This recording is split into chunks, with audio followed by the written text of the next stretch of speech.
السلام علیکم ورحمۃ اللہ وبرکاتہ۔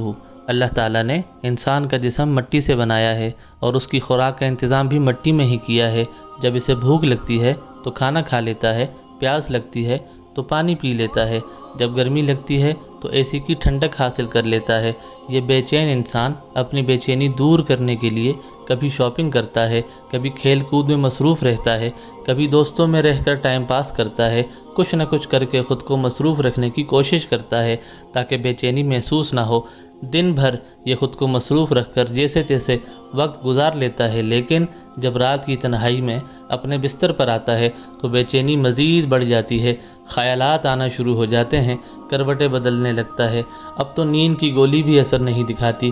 کیا وجہ ہے کہ دنیا کے امیر ترین لوگ انزائٹی کا شکار ہیں؟ گوگل پر سرچ کر کے دیکھیں۔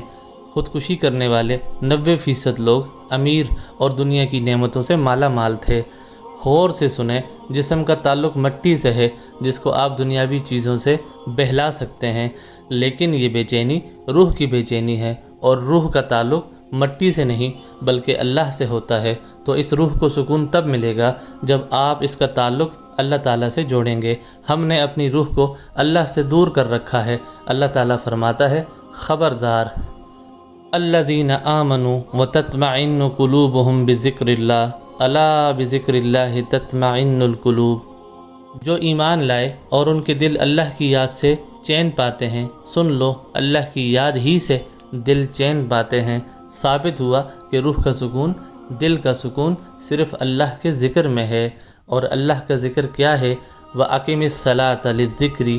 اللہ فرماتا ہے، میرے ذکر کے لیے نماز کو قائم کرو۔